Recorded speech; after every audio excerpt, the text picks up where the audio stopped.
Hi, Dr. Friedrich's Well Consulted Wellness Group. I just want to talk to you a little bit about acidity in the stomach and how important that really is. More often than not, people will get to their medical doctors based on some symptoms of acid reflux or heartburn. And without doing any home testing, which it takes a couple of days to do a home test to really figure it out, your doctor might say, let's put you on a proton pump inhibitor or a acid reducer, essentially. And there's many side effects of these acid reducers. Many of them are not good.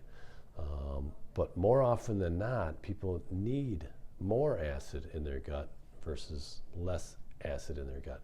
And there's a way to test it at home. I can send you this. It's a 2-page document. If you want it, just instant message me on here, and I'll get it to you. But it's a way to test whether you have too much acid or not enough acid in your gut. Your gut needs to have a proper amount of acid to help break down foods and break down foods into the nutrients that we can use so we can absorb those nutrients.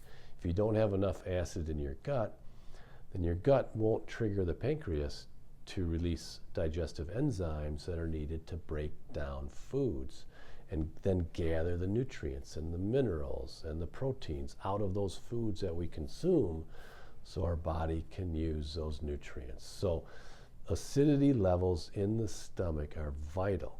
And again, if you research AI technology or artificial intelligence, if you do research utilizing that, just ask the computer the question. It'll tell you that we need to have more acidity in our gut to break down foods.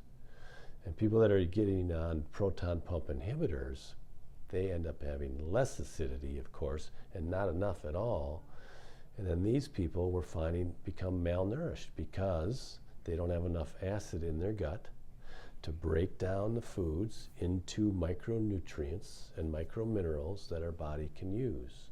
So it's real important to not just jump on a proton pump inhibitor right away if you have symptoms of acid reflux or GERD, they call gastric esophageal reflux disease. Those things, we want to make sure you need them before you jump to use them. So it's a great 2-page report. It's a home testing, a way to test for hypochlorhydria, which is not enough acid in your stomach. I would definitely encourage you to do that before you jump into any proton pump inhibitors that reduce the acidity of the gut. You know, what we talk about so much at Well Consulted is the health of your gut and how important the gut health is to all functions of the body. And one main thing that we find is that most people do not have enough acid in their gut, which means they're not absorbing nutrients, which means then they become malnutrition. They have malnutrition as a result of not absorbing enough nutrients, which can, in most cases, comes back to their gut not being acidic enough. Even though the symptoms might suggest that you have too much acid, when we actually test it and we actually discover that they don't have enough acid, some people are just stunned and shocked and alarmed. But then when we go on a protocol of improving the acidity of the gut with digestive enzymes maybe, or just changing the diet slightly, then their body starts to actually break down foods better. And your pyloric sphincter, which is at the end of your esophagus, that starts to work better, so you're not allowing food to come back up. You know, your body will push food back up if it doesn't have enough acid to digest it and break it down.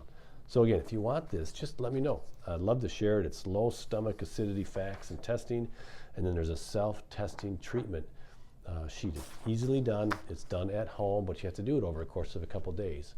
So it's nothing that we can really do in the office, but we can teach you how to do it. So just give me a shout either on here or email, whatever case may be, to get you this information. Let's help you get healthier. A healthy gut means a healthier you. That's just it today. Have a great day.